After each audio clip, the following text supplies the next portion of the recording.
Olá, boa tarde. Curso vespertino, tudo bem? Bem com vocês? Então,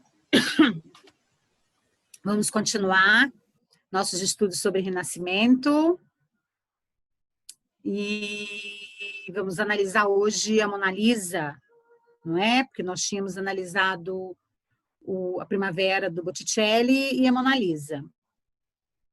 Eu vou aproveitar a análise da Mona Lisa e vou também trabalhar com vocês algumas releituras que foram feitas da obra para a gente poder também discutir um pouquinho conceitos de arte moderna e contemporânea, tá? Vamos ficar fazendo esse ping-pong, mas com calma, porque é melhor que tudo fique bem trabalhado, né, do que correr e deixar passar alguma coisa.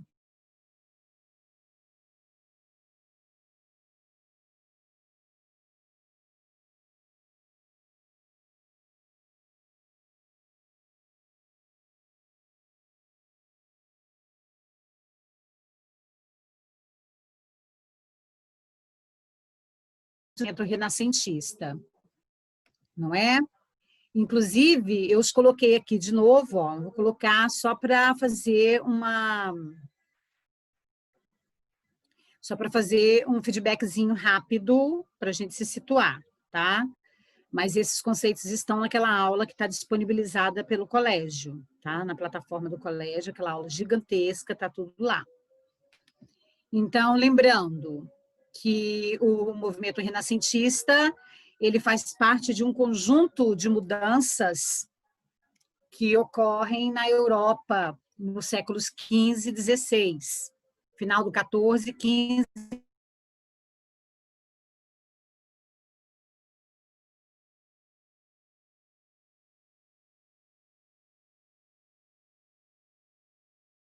E arte. Resumindo, o Renascimento trouxe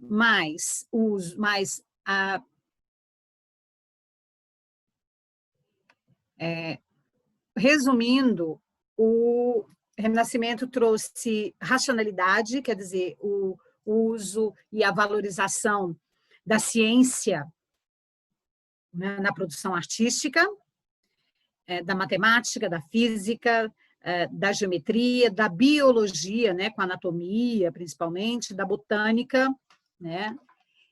O Renascimento trouxe a valorização do ser humano, da dignidade humana, né, da importância humana no processo de criação do cosmos, né, como ser mais importante criador de Deus, o rigor científico, o ideal humanista, que é poder adquirir o máximo possível de conhecimento de tudo que for importante para a vida humana, que melhore a qualidade da vida humana, e a reutilização da arte greco-romana, da estética greco-romana e, em muitos casos, da filosofia, né, do idealismo platônico na concepção de beleza e de amor, né, de amor pela natureza, de amor pelo homem, né? Então, tudo isso é pautado em alguns aspectos técnicos bem específicos, como, por exemplo, a perspectiva, né? O trabalho com largura, né? Altura e espaço, o trabalho de espaço na pintura, na escultura e na arquitetura, o uso do sombreamento, do claro-escuro, para favorecer a questão do volume dos desenhos, né, das obras, das pinturas, o realismo, quer dizer, uma tentativa de aproximar o mais possível da natureza, né, da pintura ou a escultura, aproximar-se o mais possível do real, do natural, né, da criação da divina, e técnicas pontuais ainda mais, como o uso de tinta a óleo, de tela, né? Alguns artistas. O Botticelli não usou, como te falei. Leonardo também vai usar, mas na Mona Lisa, que é a sua obra-prima, né? Que mostra todo o amadurecimento dele enquanto pintor, ele trabalhou sobre madeira, o álamo. Mas o uso em geral da tela e da tinta a óleo vai aparecer a partir daí.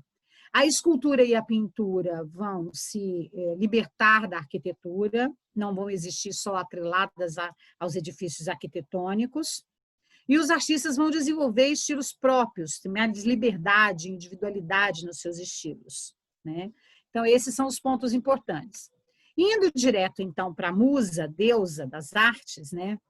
Não a Lisa del Gioconda, mas a Mona Lisa como obra, né? Como um todo, a gente vai fazer aí uma análise que é legal, porque a Mona Lisa ela é uma obra emblemática do Renascimento. Através dela, nós podemos entender o Renascimento em vários aspectos das suas características, em várias características gerais, né, do Renascimento são encontradas na pintura Mona Lisa. E então é isso que a gente vai fazer. E depois a gente vai ver as releituras feitas dessa obra em outros estilos de arte moderna e contemporânea, ok? Então, olha só, a primeira coisa que a gente tem que saber é que é uma obra de pequeno porte, é uma obra que tem menos de 1 metro quadrado, né, tem 77 por 53 centímetros. Ela é feita à base de óleo, mas não é só de óleo, já te adianto que ela já tem para você entender, né? Por que eu digo que Mona Lisa é a obra de arte que mostra a maturidade de Leonardo com relação à técnica de pintura. Leonardo começa a pintar a Mona Lisa em 1503. E ele vai ficar 16 anos em posse dessa tela, fazendo retoques constantemente.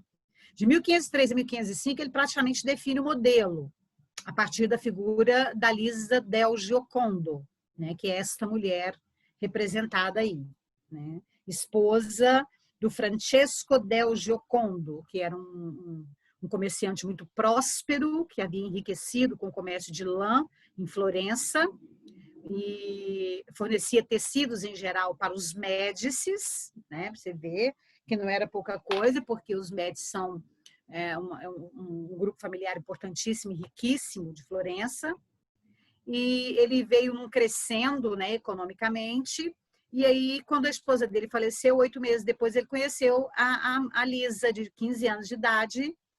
Na época é muito comum se casar meninas assim, bem jovens, né? E ela era aristocrata, filha de uma família tradicional, porém sem dinheiro. Então, juntaram as duas coisas, o que também é muito comum na época, né? Apesar do dote dela ter sido uma fazenda, mas uma fazenda improdutiva. E aí, com o dinheiro do burguês Francesco del Giocondo, eles juntaram as duas coisas, o dinheiro do burguês e o nome da família. Então, prestígio e dinheiro na figura, né, do casal. E assim, aos 24 anos de idade, ela já tinha 2 filhos com Francisco del Giocondo, e ele encomenda a obra a Leonardo. Leonardo, a princípio, não queria fazer a obra, porque ele não queria pintar, ele não gostava muito de pintar retratos, porque ele achava que as pessoas que encomendavam exigiam demais e tal, e ele não ganhava dinheiro exatamente com pintura. Leonardo ficou milionário, né, deixou muitos bens para o Salai, companheiro dele, para o outro rapaz, né? Mas a grande parcela da riqueza dele vem de outras atividades humanistas, né, que ele fazia, que no sentido de humanitas, de conhecimento, né, que eram os projetos de armas para os Borgias, que eram os projetos de infraestrutura urbana para os Médicis, né, que eram os projetos de cenários de teatro para as companhias de teatro. Então, Leonardo é um homem que dedicou a vida a conhecer o máximo possível. Né? Não ficava à toa de bobeira, não. Ele aprendia o máximo que ele podia, sempre tentando aprender, né? E praticar esse aprendizado. Mas o pai dele disse, olha, você tem que fazer, porque o Francesco é um cara que colabora com a igreja, trabalhei para ele, o pai dele era contador, né? O Pietro, o pai dele, Dom Pietro, então ele acabou fazendo. Mas, por fim, ele gostou, primeiro porque Elisa era uma mulher muito bonita e não era daquelas cocota metida da nobreza italiana. Então, ele pôde fazê-la com total liberdade. Inclusive, você vê que ela não usa joias, porque Leonardo não gostava de pintar joias. Leonardo gostava de trabalhar pele humana, tecido, textura, natureza, né? Então, a Mona Lisa, ela é um grande exemplo, né? Um ícone do Renascimento, exatamente porque concilia, também por isso, né? Mas principalmente porque concilia o ser humano, a visão, né, estética, né, humana e a natureza. E de uma forma muito sutil, quase chegando à perfeição, porque o Leonardo vai usar tudo que ele puder de técnica que tiver em uso, que tiver em perspectiva de ser usada, e vai criar também muita coisa para trabalhar a Mona Lisa, para apresentar a Mona Lisa. Acaba que ele não entrega a Mona Lisa, né? Quando ele morre em 1519, ele deixa a Mona Lisa inserida no testamento dele para o Salai, que ele sabe que é uma obra de arte, ele sabe do valor que a Mona Lisa tem, né? Ganha, o Leonardo, eu estou dizendo. Então, ele não entrega a obra, mas também não recebe, não tem nada de sacanagem, né? Ela está no Louvre, é um óleo, né? Como eu estava dizendo, ele começou a pintá-la, curiosamente, ele usou o álamo, que é uma madeira nobre, então, que é bem comum na época, ser usada pelos artistas. Ele corta do tamanho que ele quer e vai fazer todo um trabalho ali de alisar, lixar, e depois ele faz uma cobertura com tinta. Aí o Leonardo inova. Ao invés de ele fazer com cal, gesso, giz, né, para ficar branco ali, para depois aplicar a tinta e o desenho, não, ele usa uma tinta à base de chumbo, que ele teve acesso, por ter condições, da China. E essa cobertura vai propiciar um brilho na madeira, né, que depois vai ajudar na técnica do esfumato do chiaro escuro, que vai dar esse brilho para a obra, essa vivacidade que a Mona Lisa apresenta, né? Então, depois ele usa a têmpera, que é a tinta à base de ovo, né, de gema de ovo, já te expliquei várias vezes, que funciona como veículo, que você mistura, né, com o pó lá colorido e faz a base, a tinta, como se fosse uma maionese para pintar, né? Mas depois ele usa a tinta a óleo, experimenta a tinta a óleo quando ela é mais divulgada, né?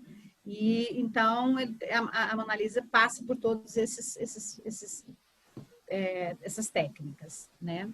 No geral, né, a Mona Lisa vem, olha só, porque muita gente se pergunta assim, por que uma obra desse tamaninho, menos de 1 metro quadrado, que fica fechada numa redoma, numa sala sua, lá do Louvre, só para ela, né? Que você só consegue ver 7, 8 metros de distância, recebe 8 a 10 milhões de visitantes por ano, né? Porque se ela é simplesmente um quadro pequeno que mostra uma mulher e a natureza, né? A pergunta é essa, né? O que ela tem de tão importante?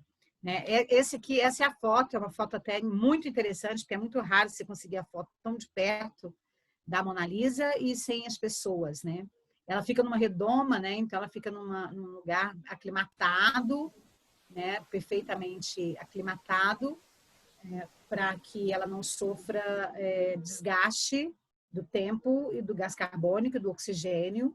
O vidro é blindado, tem extintores de incêndio em volta, né? Porque o Louvre é todo cheio de precauções, né? De coisas.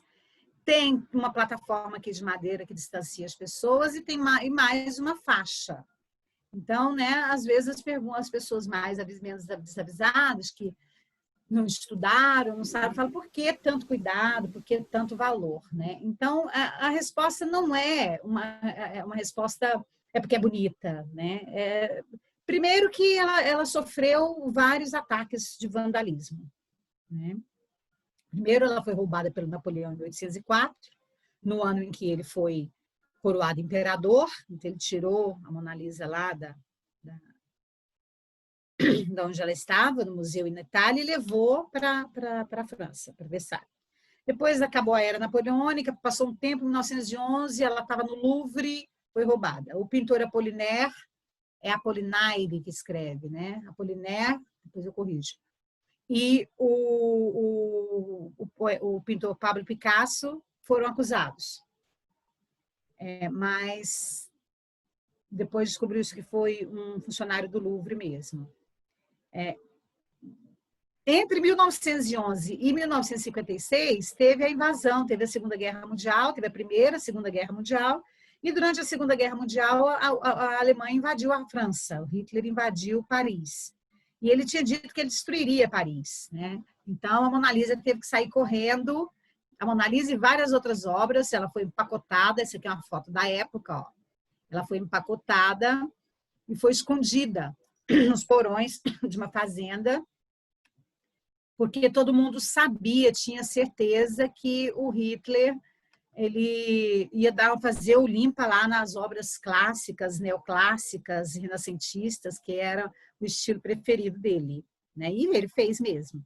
Mas muitas obras foram retiradas antes, porque os franceses já sabiam desse avanço nazista sobre a França. E aí ela se salvou. Em 1956, um aristocrata muito rico lá, descendente de espanhóis, na Venezuela, visitou e jogou ácido na Mona Lisa. Sabe? Vai saber. Em 1974, uma pessoa jogou spray vermelho, fez uma mancha, restauraram. Em 2007, uma senhora russa jogou chá na Mona Lisa. Então, assim, todo cuidado, né? E cuidado por quê? Porque a Mona Lisa tem um número de técnicas aplicadas à obra que exemplificam, né, as renascentistas, as inovações da renascença artística. Então, por exemplo, aí são essas aqui. Eu elenquei aqui para vocês e vou te mostrando na obra. Então, eu vou lá e vou cá, tá? Equilíbrio entre o humano e o natural. Vamos um por um. Se você estiver copiando, tranquilo, porque eu vou e volto. Então, veja só. Eu vou procurar aqui um outro slide que é da Mona Lisa em alta definição, que é esse aqui, ó, impressão em alta resolução, no máximo que você consegue no computador. Então, olha só.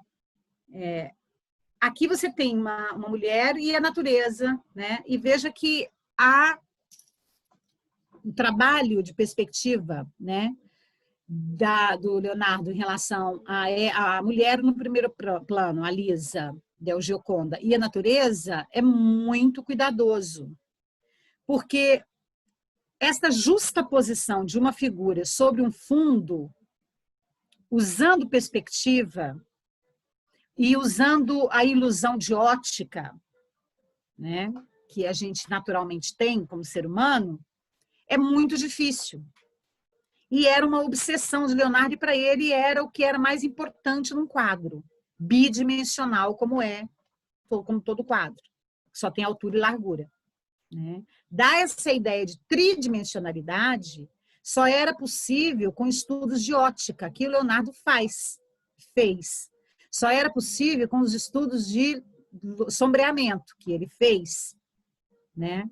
E com muito cuidado, muito tempo. Então, ele se dedicou, porque o Leonardo era um CDF. Se não ficasse na perfeição, para ele não serve. Entendeu? Ele buscava perfeição em tudo que ele fazia. Então, é uma obra do século XVI, do início do século XVI, né? De 1503. Então, uma obra que traz isso. Só você pensar, por exemplo, em filmes, alguns filmes você vê que o pessoal faz aquele fundo, né? Coloca um tecido de fundo verde, preto, e aí grava o ator na frente desse fundo e depois monta as cenas, como em Avatar, por exemplo, aí fica tridimensional, né? Não tem isso? Então, Leonardo, o que ele estava tentando fazer é isso. Ele é precursor desse aí. Né? Porque a Mona Lisa, uma olhada assim, né, tranquila, você vê e acha que ela está no parapeito de uma sacada com essa natureza ao fundo e que não foi bem pintada. Mas não, olha isso daqui.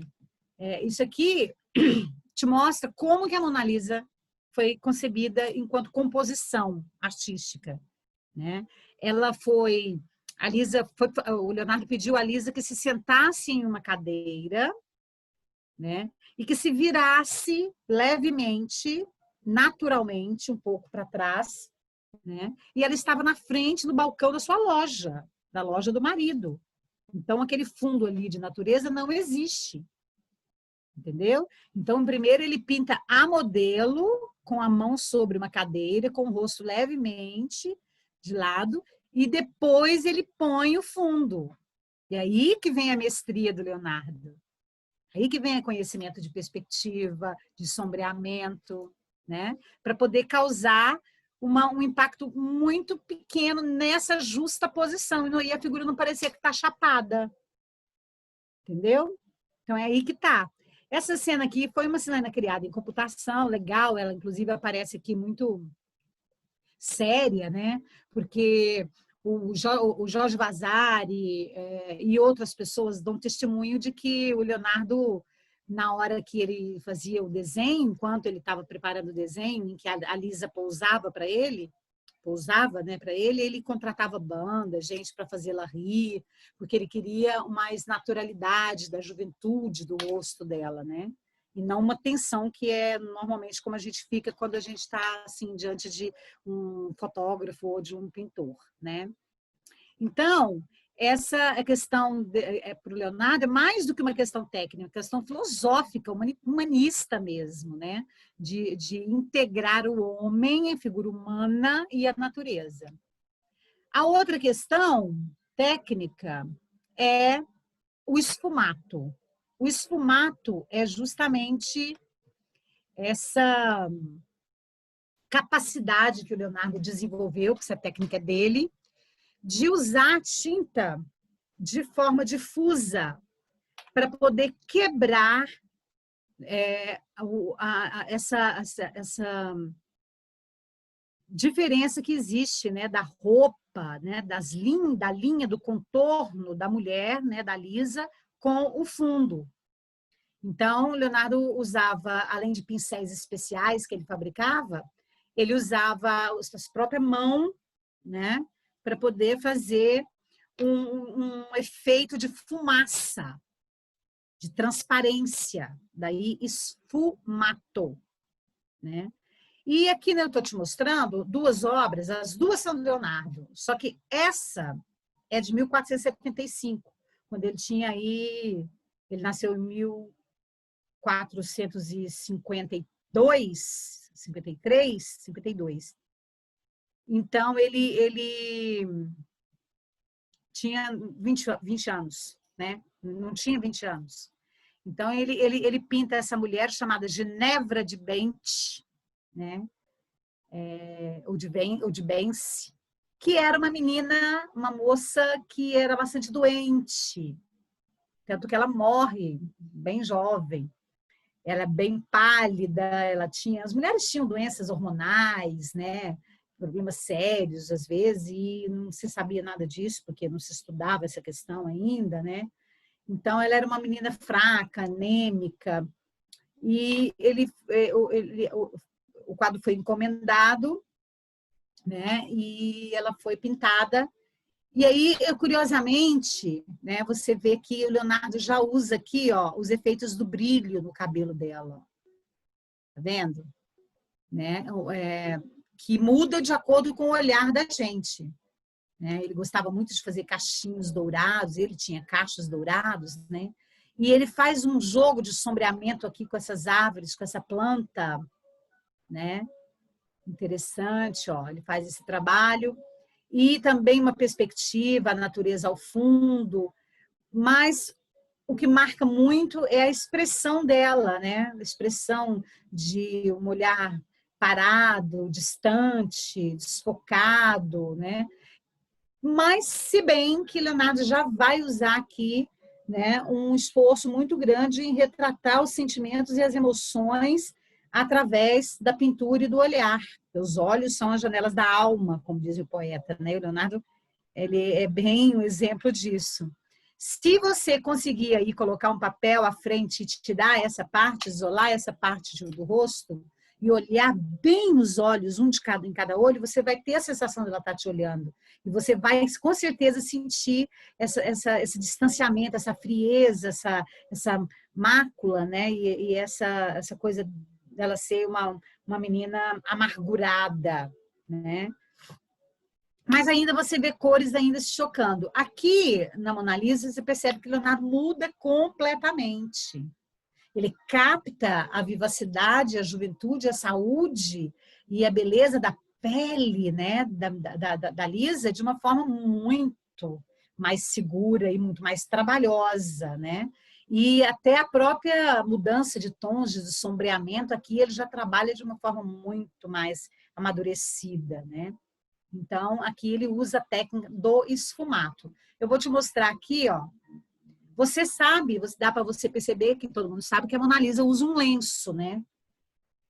Sobre a cabeça. E aqui você tem bem sutilmente aqui o fiozinho do lenço sobre o cabelo. Mas quando você pega uma figura com muita definição, você percebe, olha, a linha desse lenço, né? A sutilidade dele e a diferença com o cabelo dela. E você percebe a passagem do cabelo para o lenço e para o fundo, para a natureza, né, de forma bem suave. Isso é o esfumato, isso é o sombreamento, entendeu? Isso é que dá suavidade e leveza à obra. Isso é muito difícil.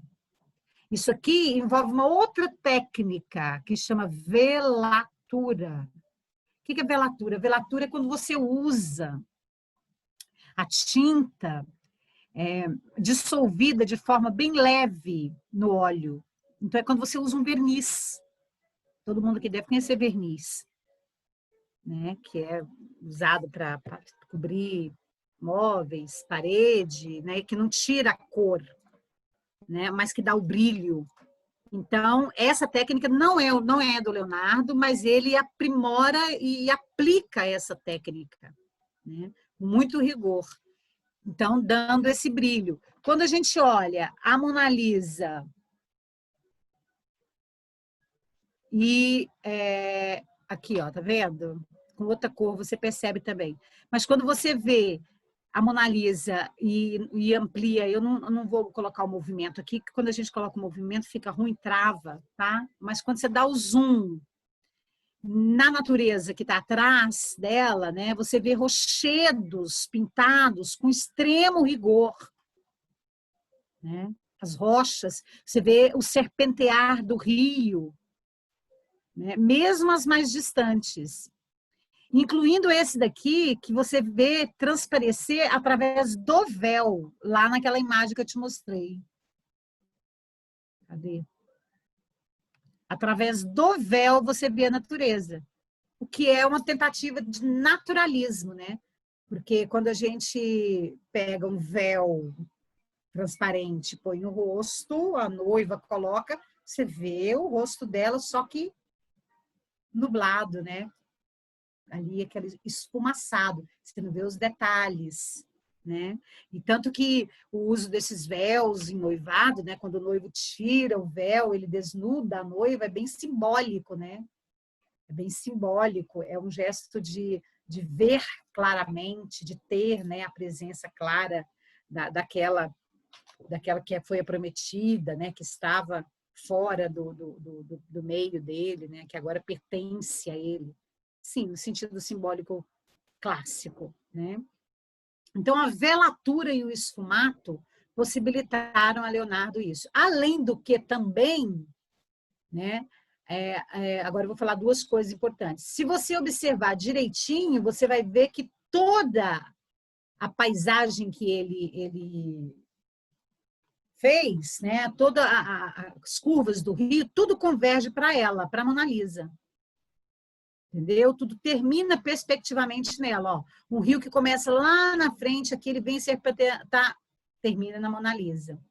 O outro vem serpenteando, passa por uma ponte, que eu sei que quase não dá para ver, você tem que colocar lupa para você ver, entendeu? Porque eu não achei um detalhe exato da ponte, mas se você colocar uma lupazinha, você vai ver a ponte de Arcos, a ponte Brumante, né? Buriano, a ponte Buriano, né, que ficava ali no rio Arno, na cidade de Arezzo. Né? Ele faz uma homenagem à cidade, colocando essa ponte né? E também trazendo, né, a ideia, né, da Itália, do Renascimento e tal, da cidade. E aí o rio vem, passa e termina, e aqui dá uma certa continuidade com o echarpe dela, que também apresenta um brilho e aí e também uma sutileza, né, do tecido. Quer ver? Quer ver? Ela é uma mulher rica. O marido dela vende tecidos, então ela usa tecidos da mais alta categoria, né? E aí você percebe a leveza do tecido, olha, a fineza, porque são tecidos e tecidos, né? Uns sobre os outros. Os tecidos desse tempo, eles têm o veludo, tem os tecidos mais grossos, médios, mais finos, né? Para dar aquele volume. Então, o Leonardo consegue isso, né? Consegue nos mostrar essas camadas usando mais de 30 camadas de velatura, de pinceladas. 30 camadas. 30 camadas para dar esse efeito de leveza do tecido, de transparência do tecido.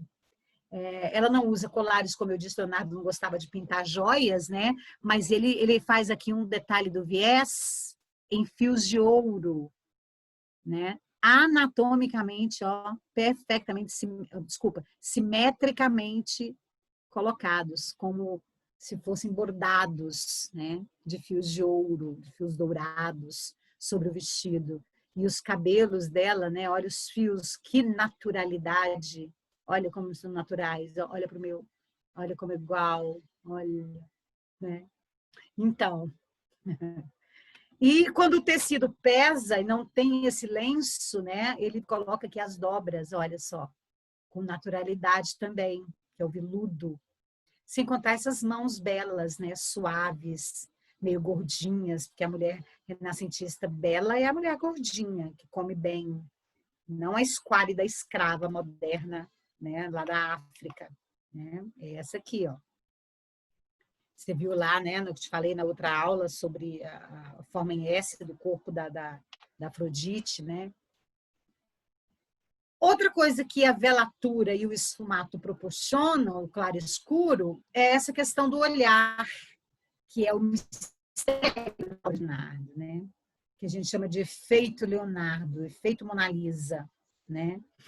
Ele usa o jogo de sombra e luz para trabalhar o olhar da Mona Lisa, não fazer contornos, sem nenhum contorno, para dar esse aspecto, né, de mudança de sombra e da luz, dependendo do nosso ponto de vista. Mas ele faz mais que isso. Ele faz a pupila direita da Mona Lisa maior do que a esquerda, o olho. Embora o olhar, a luz que incide sobre ela, esteja sobre o olho esquerdo, o que nos dá a impressão de que ele é maior. Mas é porque a luz está ali. Porque assim, gente, olha só, a gente tem que pensar como o pintor pinta, né? Se a Mona Lisa está na frente da loja, a luz que incide sobre ela deveria clarear tudo, né? Devia clarear tudo. Mas ele não fez isso. Ele manipulou a questão da luz e colocou a luz aqui em cima. Ó. Então, a luz provoca uma claridade no rosto dela e o que está embaixo aqui no pescoço escuro, porque não, a luz não abrange, clareia aqui, clareia a mão, escurece outros movimentos. Então, ele brinca com isso, ele trabalha com isso de forma bastante técnica e também no olhar. Mas mais do que isso, o fato da pupila ser maior uma do que a outra, ele já trabalhava isso. Dá uma olhada nessa obra aqui, ó, do Leonardo. Retrato de um músico. É de 1485. O músico em questão era professor da escola lá de Milão, da orquestra de Milão. Chamava Franchino Gafurio. Era amigo do Leonardo. Então, aqui o Leonardo trabalha os cabelos, né? Ele gostava dos cachinhos, como eu te falei, mas perceba os olhos, como as pupilas estão dilatadas, para dar mais vida, né? Para dar mais, ele procura o brilho do olhar das pessoas, né? Para poder passar essa ideia natural e realista da existência da vida, né? E na Mona Lisa ele faz isso. Mas também os estudiosos, e essa obra é muito, muito estudada, falam que é bem possível, porque Leonardo estudava tudo, e ele tem anotações a respeito de ótica, do ensino da ótica, do estudo da ótica, né? E então é bem possível que Leonardo conhecia um processo que acontece com 20% das pessoas, que é o de anisocoria, que é o fato de ter uma pupila mais dilatada do que a outra. 20% das pessoas têm isso. Porque são várias obras de Leonardo que apresentam isso. Entende? Ou então, que ele quisesse mostrar o fato de que, buscando um naturalismo, que é típico do Renascimento, mostrar que Mona Lisa estava feliz. Então, a felicidade, quando a gente está feliz, a pupila dilata. Os olhos brilham, a gente até fala poeticamente, né? Seus olhos estão brilhando. O que você viu? Passarinho verde? Não tem essas coisas? Então, essa ideia Leonardo tentou levar para o olhar de Mona Lisa, né? E o esfumato, aqui, ó, o sombreamento, né? Deu essa ideia, né, de infinito. Então, quando é por isso que a gente vai para um lado e vai para o outro, tem a ideia de que ela está nos olhando e existe um certo sorriso com o olhar, né? Tem um certo sorriso com o olhar, né? Muitas pessoas dizem que dependendo da forma como você acorda e olha uma réplica da Mona Lisa, você a vê triste, feliz, angustiada, depende do seu estado de humor. Mas isso não são mais do que técnicas. E veja que essas craquelagens aqui, ó, é porque são camadas e camadas de tinta. Já que estamos falando sobre os olhos, veja que a gente tem uma parte aqui lisa, com menos craquelação, né? Que é onde deveriam estar as sobrancelhas. Aí vem a questão do segredo da sobrancelha, do mistério das sobrancelhas de Mona Lisa. Mona Lisa tinha sobrancelha? Vou te explicar. O Jorge Vasari fez a biografia do Leonardo lá para 1520, 1525, por aí. Leonardo já tinha morrido, morreu em 1519. Os estudiosos dizem que o Jorge Vasari, que é o primeiro biógrafo de artistas, primeiro historiador da arte que você tem notícia, não viu Mona Lisa, não viu a obra. Outros dizem que viu, porque o Salai vendeu a obra para um rei francês. Outros dizem que ele viu a cópia. O fato é que o Jorge Vasari, quando descreve a Mona Lisa, ele fala de sobrancelhas perfeitamente feitas, com fio a fio. Porém, em 1625, a obra foi exposta, já estava lá no Louvre, e não tinha sobrancelhas. Estava assim, mas tinha a marca. Em 2007, o mistério foi solucionado pelo Pasquale Coté, aliás, Pasquale Coté, um restaurador, estudioso das artes. Ele fez ele escaneou a obra, né? Porque aí você tem já todos 2007 agora. E aí ele percebeu, viu a sobrancelha. E ele descobriu que ela foi retocada pelo próprio Leonardo em cima de um óleo, da tinta óleo já muito seca. E aí, então, ela ficou quebradiça.